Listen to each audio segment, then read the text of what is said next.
Hey everyone, happy Sunday and welcome to Call the AD here on the Scottish Watches Live channel. I'm Arthur. I'm Stephanie. And this is our weekly show where we go in depth on one specific topic and have kind of a deeper discussion on it. Nominally weekly, but we had a baby recently, so it's been sort of as we've been able to. She's right here, so you might hear some. Yeah, if you hear some commentary, that's her. This week we're going to be talking about sort of under the radar watches, or watches that deserve your attention. That's a lot of hype right now in the watch hobby, and a theme here today is don't feed the hype. Yeah. Where else could you be looking to express yourself? Really more of your individual so much more style, creative right? options, yeah. And perhaps get some better value too. We have lots of watches to talk about today. We do. So please like this video, subscribe if you like what we're doing, hit the bell icon so you know when we go live in the future, and you can follow us on Instagram at callthea.d for updates on when we're going to be showing up back here. Yeah. Should we do a wrist check? Yeah, let's do it. What are you wearing? Speaking of watches that are not the focus of hype, I'm wearing my Panerai PAM 560 8-day base dial. And I am wearing my Cartier Santos Scalabli, however you say it, from the 80s, I think, maybe early 90s. Yeah, I think that one is 80s. And of course, because it's a matching vintage Cartier watch scarf. So, That was a good find. That's a cool one. You should take it off and show people sometime. Yeah. I know it looks like it took a lot of effort, honestly. The girl on Dime Piece, she found one on the Real, and then I had to have it too. So I went scouring Etsy and eBay and found one. So had to do it. Had to. Really. Yeah. So do you want to lead us in on how we pick this topic? So I think you and I talk a lot about how, especially on Instagram, you scroll, and you see the same watches over and over and over again. And then when a new watch is released, of course, the brands are going to feed the PR machine, right? So that all the news sources that you read about watches, you're going to see whatever the new watch is of the year. And some of those stick, some of them don't, but you just see them over and over and over again. And so I feel like at any given point, there's probably 15 to 20 watches that everybody's trying to get, or they're the ones that are most talked about. And they even show up when people do oh, this is my 5-watch collection or 3-watch collection. It's just funny how it always ends up being something that recently came out. Right. Right. I think there's some unequivocal classics, right? Yeah.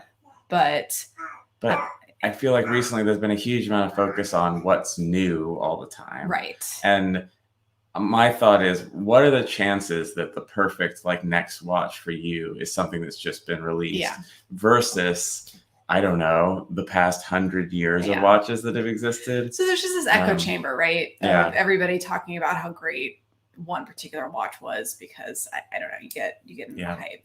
And one thing that caught my eye in particular, I don't know if you want to pull it up, is we went back and looked at the annual JPHG awards, and you can see a list of all the past award-winning watches since 2001, I think.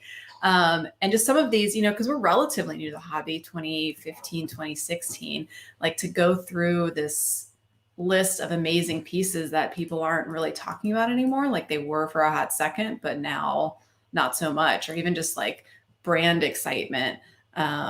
Right. Looking back at some of these watches from early 2000s. Yeah. The brands are talked about, but some of these watches you've never heard of in recent years. So it was fun to go and look through some of those and just see, watches that were hyped up back then. They're not so much anymore. And there's some really beautiful pieces in there that people should maybe consider adding to their collection. And I don't mean this too critically, but I think there's also some of this hype is driven by new collectors, especially in the past year or two. It seems like there's a whole wave of them. And their exposure is to what's on social media. And so that it spirals and further amps up that tendency you said of always seeing the same thing, especially the way the algorithm works. Yeah. So we wanted to kind of step back and look at some watches that maybe deserve some more attention. And we took very different approaches, right? You generally tend to buy new watches. That's what you're most interested in. So you went and looked at what are some watches that you can currently get today, brand new, that are undervalued, underappreciated, that you think should get a little more attention. I tend to always like browse the vintage forum sites or even places like RealReal and Fashion File, and find some unique things that you just don't really hear talked about anymore, but maybe they were big 10, 15, 20 years ago. I'm definitely skewing a little bit more on smaller watches and women's watches, but whatever, it's our show. That's what I'm going to do. I know there's a lot of of men that follow. But I think maybe it makes sense for you to start. We have a lot of watches to get through, so we should just jump right into it. Mark has one comment here. Hey, Mark. Yeah. GPHG, not the most honest and relevant competition ever. Actually, I think it works especially well for this point because it's what got hype.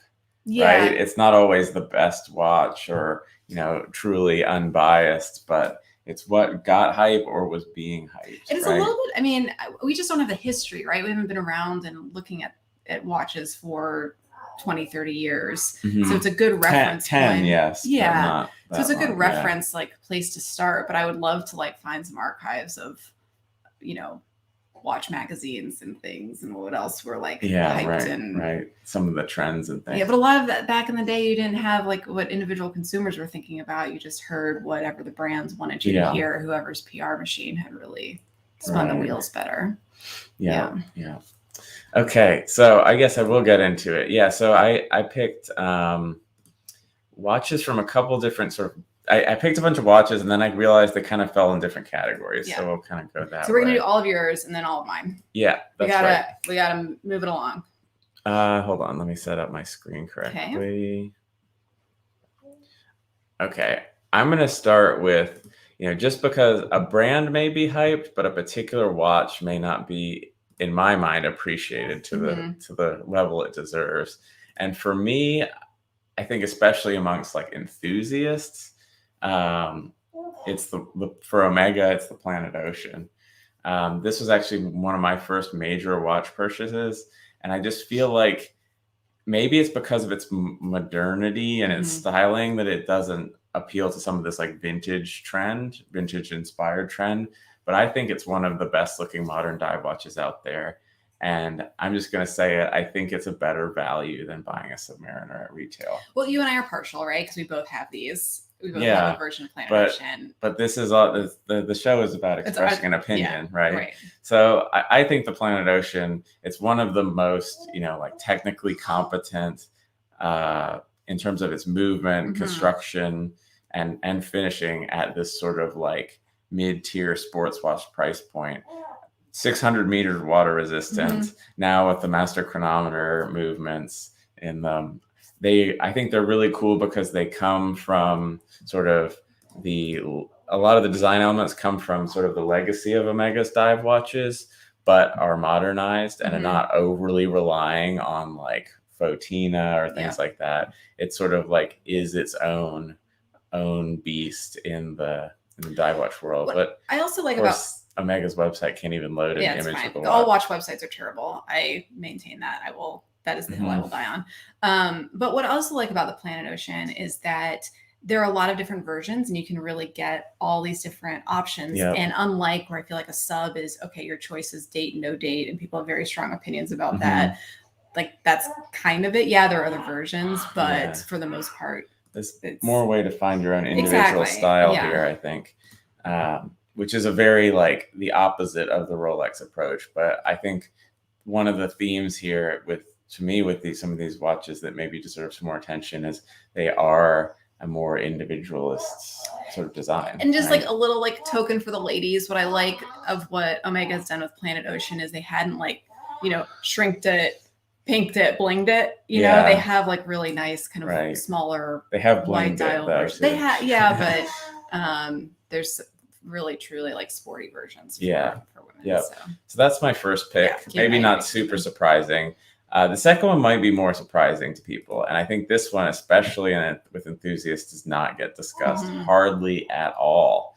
And this is the three-hander Tag Heuer Octavia, which when it came out originally had a different movement. Tag had some issues, but the watch is back now. And I think it's one of the sort of cleanest, versatile sport watch designs out there.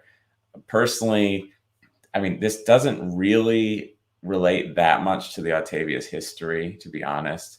But it was originally, more chronograph line from sort of like the 60s and 70s with automobiles and aviation combined as Octavia. But what I like about this design is it's sort of like pilot watchy dial in sort of a dive watch case.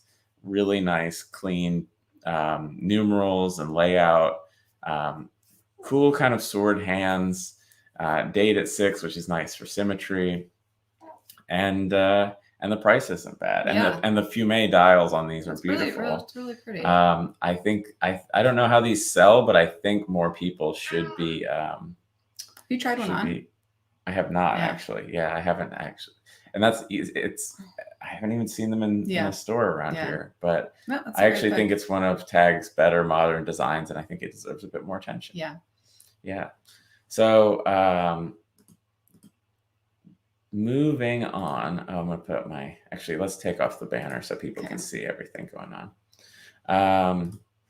Moving on, I had one more, actually, I'm now moving to sort of like what I could call like the dressy sports watch category.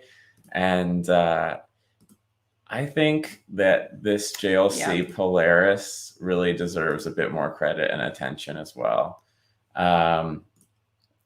I think it's a Jlc sports watch for a retail price lower than that of,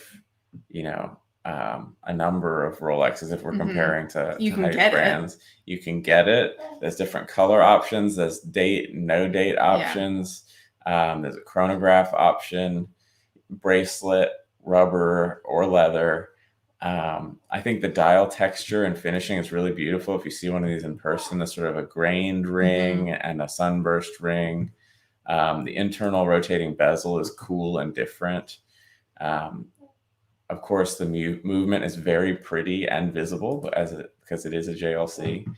So I just think value-wise, this feels like a lot more value to me, and I think they're very pretty. I think it's beautiful. I am continuously surprised that this isn't like one of the most hyped watches, because I think it's really fitting the bill of what people are looking for these days, right? Like clean dial, mid-size-ish, really great movement. Yeah.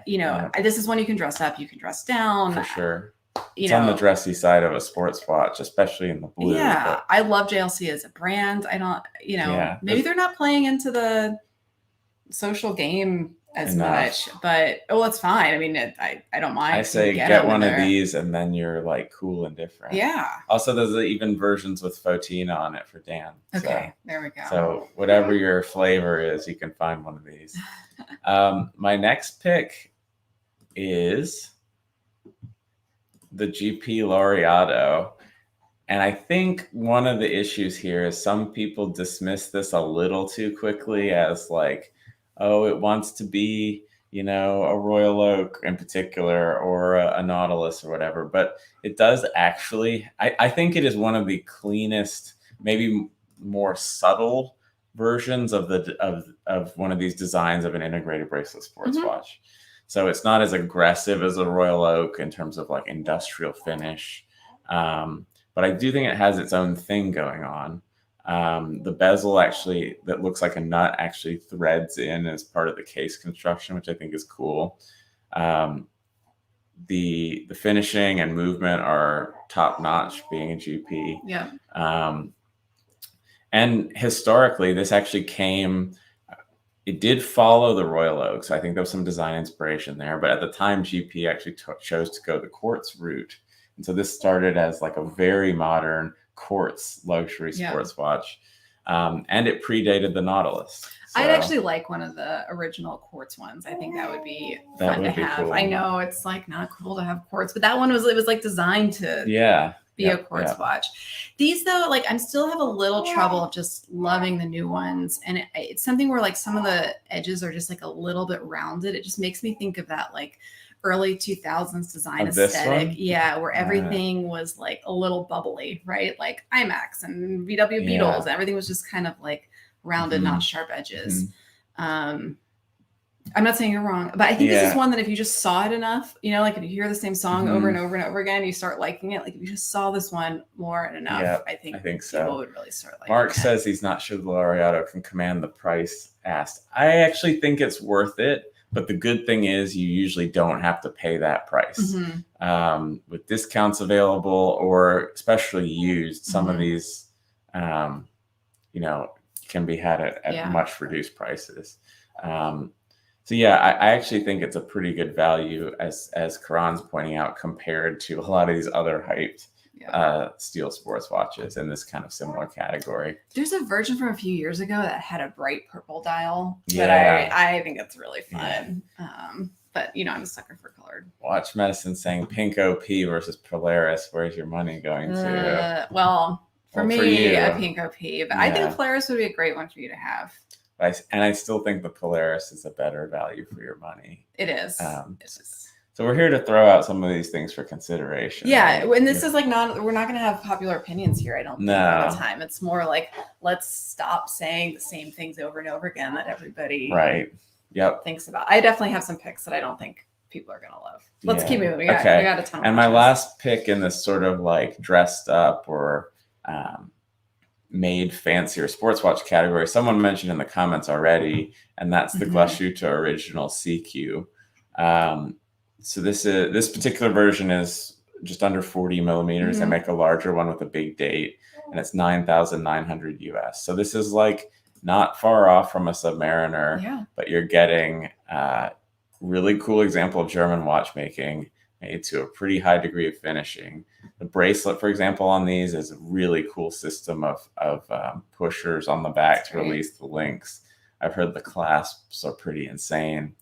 I like that they went for something different in terms of the dial design, and it is something from their history with these large numbers. Personally, I like the distortion of the crystal as well. I think that's fun. It gives it like a vintagey feel, but overall it still looks like a very modern watch. I love it. Yeah, and you can get it in green and blue if you want it without the Fotina, if you want more of a true modern look, and diamond bezel. There we go. They're the options. But yeah, I think this one's, especially if you're looking for something different and just trying to avoid fighting with everybody and their brother who has no creativity over a Submariner.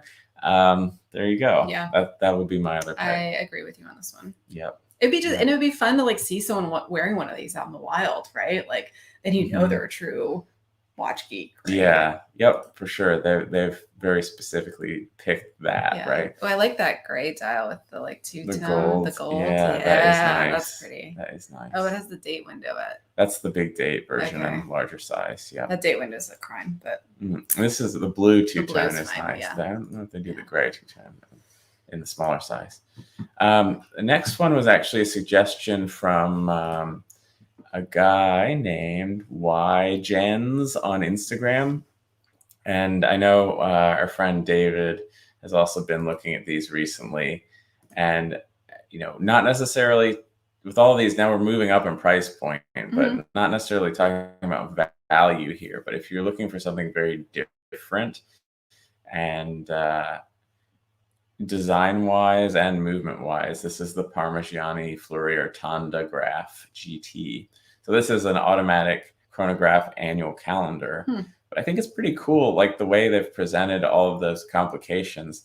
This doesn't look like it's a chronograph annual calendar. Yeah, it doesn't feel overwhelming. No, I mean, if you compare it to like the Breitling Datura or Jlc Master Control chrono calendar, it's just a very like different display of that information, and has a pretty like unique and interestingly finished bracelet too. I love a digital date too. Yeah, the big date. The big date is really great. Yeah. But yeah, I think these are worth a look if you're looking for some sort of complicated chronograph, maybe that integrated bracelet look, and want something like really different and unique. Yeah, I like it. It just has a very specific design language that I think represents this brand, right? Yeah. Yeah. Yep. Bracelet's pretty.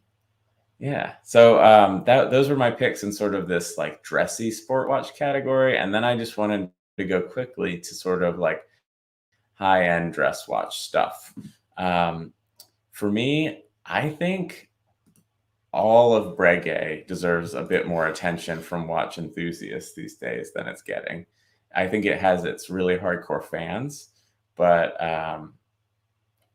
what they're doing doesn't get nearly enough attention in terms, especially when you look on social media, compared to like AP and Patek, and even what Lange's doing. Yeah. I picked this Breguet tradition just to illustrate like how interesting and technical, sort of forward these designs can be. Like illustrating all of Breguet's like real watchmaking chops here with the dial work and the movement work both visible in the front of the watch. So pretty. I think it's cool how with the tradition they've kind of gone, it's like very classic and pretty in the dial side at the top, but also sort of like industrially finished on this example. Especially the materials they yeah. chose, right, for this. It still looks very modern. I like it. I think it's beautiful. And I think sometimes with Breguet, I think the traditionalness of their designs does not appeal to everybody. But I think they've done some creative things like this. And if you want more of the sports watch side, they've got the Type 20 and Type 21 Pilot chronos. So I think everybody should give more of a look at Breguet. And one of the things that opened my eyes was our friend Karan's channel, About Time, did a really cool interview with, I think it was the North American director of Breguet, and just talking a lot about the history of the brand and the way they operate the brand today. And I was pretty impressed, and it kind of opened my eyes. So I think they need or deserve a bit more attention. And lastly, I'm going to go on the dressy side with Piaget, and they've got some really significant watchmaking chops as well. I know these Altiplanos showed up on that GPHG list from the early 2000s and stuff, but I still think they're, close to unrivaled in some of the slimness and technical coolness that they can put into a dress watch like this. Everybody's like, falling all over themselves over Octafinissimos these days, but this was some of the early, more come long before that slim case watchmaking. So anyway, I think these deserve a bit more attention too. Certainly not cheap, and this is not the cheapest Altiplano, but you just don't see these covered like hardly at all. No. It's ridiculous. So anyway, that's my little rant and spin. I think it's great. Picks. I think this one is beautiful, and like to have such like fun, high complication in a very modern, classic, still classic looking dress watch is great. It's beautiful. Yeah. Cool. Shall we go over to your picks? Yes. All right. Let's do that. And I think it's in this file here. So I took a different approach, right? I went and looked at things that you could find on pre-owned market, Chrono 24, Crown and Caliber, Radcliffe, kind of all of those. And that tends to be what I do more nowadays. Like rather than scrolling Instagram, I like to go to these. Actually, Chrono 24 is probably the least one I do. I like looking at what other sites have kind of gathered and find random ones and just seeing like pieces I never would have thought of, or I'm not out seeking, just like scrolling and come across. So this is my first pick. I think one that you like too. I don't know, but and this was a suggestion from Alejandra Macias. I think it's great. Instagram. I actually think like this era of ingenieurs are really neat, like fun kind of integrated bracelet. This is 37 millimeters, I think. So. You get a little of that two-tone, like fun finish style. I think 34. 34. On this perfect for me. Yeah. That would be great. But go to like. And this is a Genta design. Yeah. Like everybody's losing their minds. Like, what about this? Yeah. Oh, it's an IWC. It's not cool. It's a Genta. It's $5,000. Like I think it's great. And this is like this, and one in particular is a pretty good example. But it looks kind of vintagey, but it's still like I don't know. I think this would be a great pick, and something that would be maybe you should get one wearable. of these. Sure, especially in 34. That'd be cool. Okay, let's keep moving. I got a lot. Okay. Next pick is a first gen overseas. I know the like current overseas is very hyped and everybody's out to get one, but these you can still find for like a pretty reasonable price, and you're getting like the design language, but it's like a little bit just kind of cool and funky. It's like, definitely like weirder than the modern overseas, which I like it. I like the like weird quirkiness of it. And I think like the case shape overall, or the bezel shape, is more pronounced in these older ones than it is in the new. And look, they even did it on the case back. Yeah, I didn't notice that. And you know, like the integrated bracelet clasp where it doesn't have like the big. I don't know. I think this is great. This would be fun. I think this one was like $12K. Yeah. You can find even better deals. This was just what I happened to come across on Chrono24. So if you don't want to wait for years and, you know, or pay way above retail, 37. And there are other variations too, even smaller, and I think some chronos as well to look at. Yeah. So not to be overlooked. Yeah, and Watch Medicine points out, it's like a sandwich of hyped watches around it, right? Yeah. The 222, the original one, is extremely hard to find and in demand, and the new one is hyped up now. So why not go for the middle? Split the difference, right? I think it's pretty great. Okay. All right, what's your next pick? White dial Panerais. I know this is not going to be a popular opinion. Our friend John Houghton has one, and I think it's fantastic. But these do not seem to be very popular. You see them on used websites all the time, but I think it's a really cool alternative to like a dive watch, or like kind of having a quirky Panerai that you don't see people wear very often. I'm new to the Panerai train, right? Like I just got mine a couple months ago. But I think these are great, and they're a really good value. And I particularly picked this one because it's a white dial and a bracelet, which is like the most Panerai you can get. Yeah, it's true. And it has the little numerals, but it's the opposite of this. It is. Right? I think it's really cool. I like the bubble date window. I think these are fun. It's a cool pick. Yeah. Cool pick. Definitely not something that people think about very often. And these I think are 40, right? That particular one is 40 millimeters. Okay, next I'm wearing one. This is not anything new for me, but I think the Santos Galblies from the like late 80s into the 90s are just a great budget pick. I mean, they've gone up in price, and even since I've got mine. I think I got mine for $2,500 or so, and it was a two-tone. So these are starting to pick up in popularity.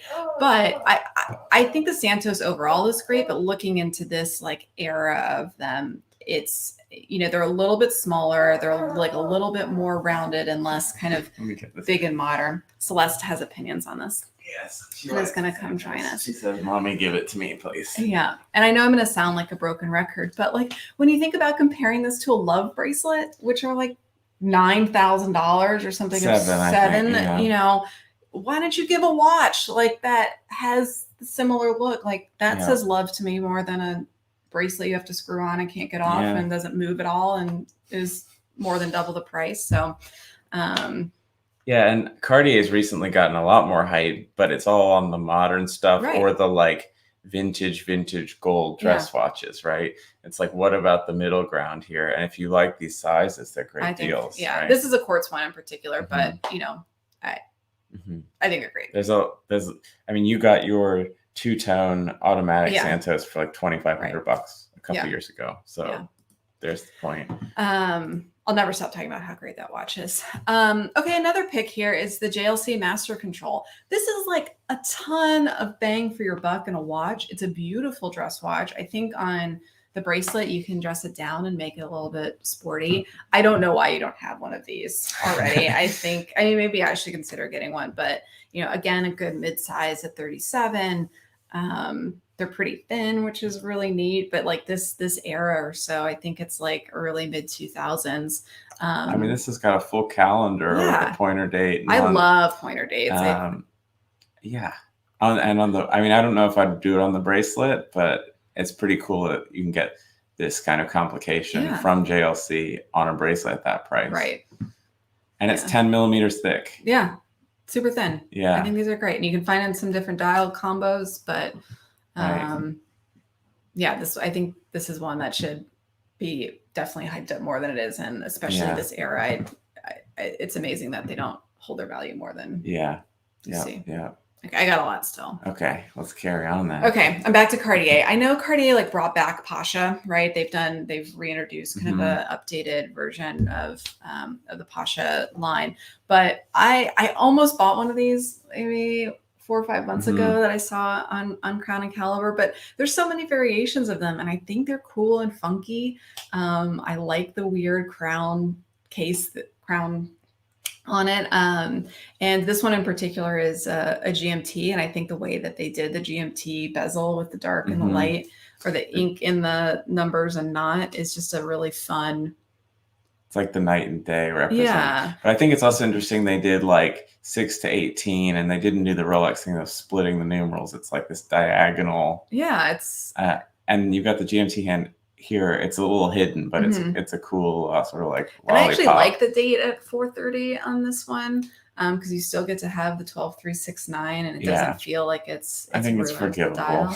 And I just I love the lugs where it connects to the bracelet of those big like nut looking. That's probably a love or hate thing. A lot of these are going to be hates. I get it. But this is one. Again, I think this is one I initially dismissed, and I kept looking at them, and I've really loved. Did you pull up the other one? I did.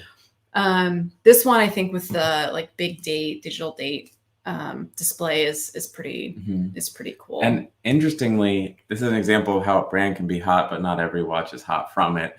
The new Pashas have come out, but the prices of these older ones has not spiked as a result. Everybody wants Santoses, and actually mainly Santos. Yeah. The modern Santos. They're ignoring 70s, 80s, 90s Santos as well, right?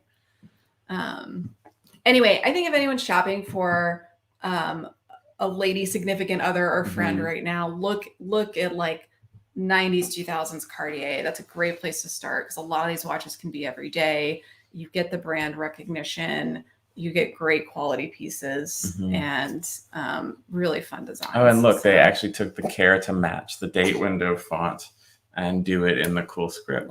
Love stuff like that. Can you start flipping the pages, No, I'm going please? to take the baby. Okay. Hi, sweet girl. Would you like mommy's Cartier one day?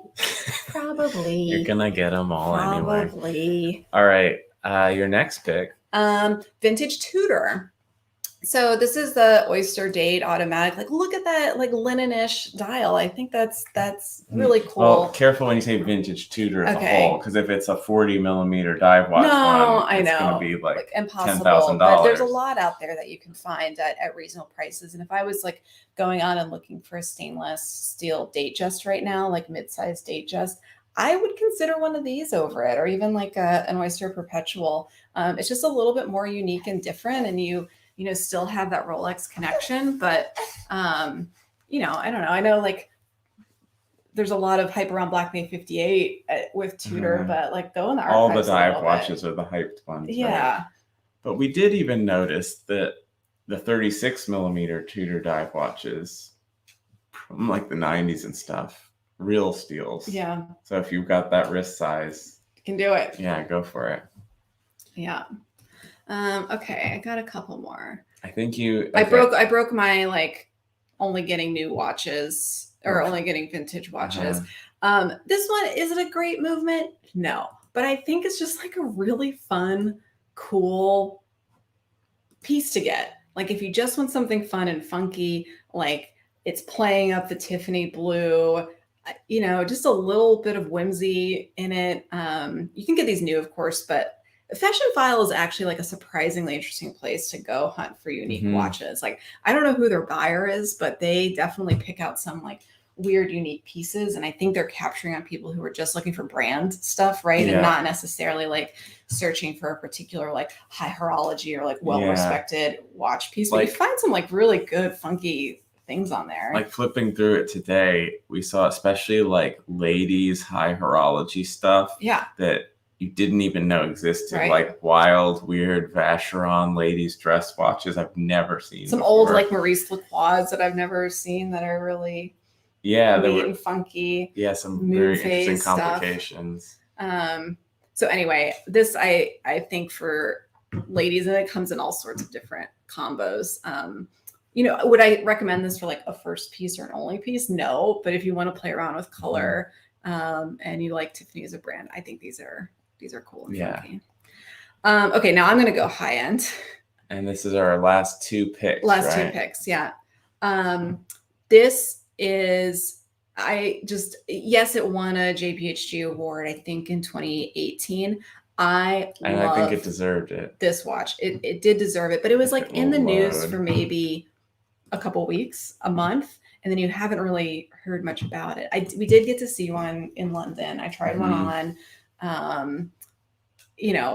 Obviously buying it new is like totally out of the realm of the possible, but I'm kind of hoping in like 10 years people forget about this watch and don't think it's cool. Like maybe some watch geeks bought these for their wives that they don't care, and the wives forget about them. End up on Fashion File exactly for like $10,000. So if anyone sees like a great deal on one of these, but I think it's just really neat because it's like if you just saw it, you would think it's like a regular gold rectangle dress watch, nothing fancy, but like look at that movement. It's just I'm trying to blow it up, but it doesn't seem to be loading correctly. I just think it's a stunner and something that only lady watch geeks would really truly appreciate and wear. And you think of Chanel as a fashion brand, and they are, but to see a movement like this from Chanel and to like be able to see through the whole thing, and like it's not just a skeleton case where it's all watch guts, like to have the clear sapphire case in the front and the back and like get a little. It's stunning in person, especially really just cool to hold up and turn around. Yeah. The movement architecture is just like so interestingly done to be like in this case with this like, I don't even know if I'd call it skeletonization. It's like beyond that almost. Yeah. So it was actually funny when we went to try this on. We had just gone to the Longa boutique and they gave you, they were lovely in there and like could not have been nicer, but they gave you like a book and a Longa bag. So we walked into Chanel, like not dressed appropriately to be looking at Chanel jewelry, high jewelry watch pieces. And we walk in there and they're like, oh, you bought one for Sir, bought one for himself. Like, does Madam need a watch too? Here you go. We're like the one in the window. They showed me this one and let me play around with it and have some champagne. It was pretty great. Oh dear. Uh-oh. You don't like it? She said you didn't get it. You didn't get it. I know. Okay, one more to go. One more. Go ahead. Okay. So again, this is one I found on Fashion File. Like, what the heck is this doing on Fashion File? Like Van Cleef, I always think of like their jewelry, like crazy, beautiful dials with funky movements. But here's like a men's watch with a lot of movements, like a lot of complications in it. I've never seen this before, but I think it's really cool and funky. And for like, Van Cleef level detail for 7,000 on Fashion File, like who's going to see this? Yeah. I don't know what movement this has in it. And, knowing Van Cleef, it's probably outsourced, but still, it's interesting. And it's like a different. really funky design. So there's some weird and wild stuff out there, especially when you go to these like non-watch websites, right? Where it's just like mixed in with other luxury goods and you end up seeing some weird and wild stuff. Pretty fun. But so sort of to summarize, I mean, like, sure, probably a number of these picks aren't to everyone's taste. And I think that's what makes them special, though, is like, good one, Celeste. Nice burp. Yeah.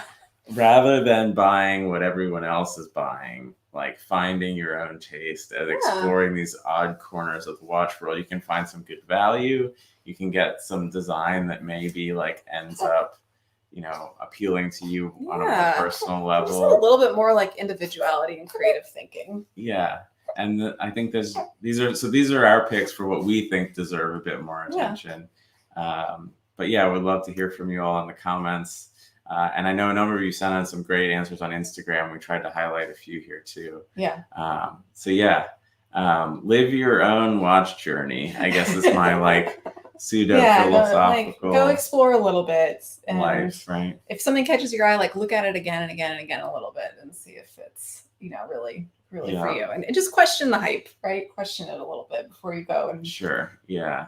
And I mean, says the girl who wants the pink OP. Yeah, and says the guy who got his Pepsi. Yeah. But I will say, in a way, for me, that has sort of like liberated me to feel like, yes, I got the one Rolex I really, really like felt I had to have. Yeah. And now I can go explore other stuff with a bit more freedom because I'm not preoccupied with that. Yeah. So anyway, that's a little bit of insight on sort of like to what brought us to this topic. So what's in there? Yeah, hopefully you all enjoyed the show today, and let us know what you'd like to hear about in the future. Yeah. Any suggestions on topics? As always, check out everything else Scottish Watches, the Time of the Week show on here, and the podcast and the website. And we'll see you around next time. Sounds good. Have a good rest of your day. Bye. She's waiting. Bye.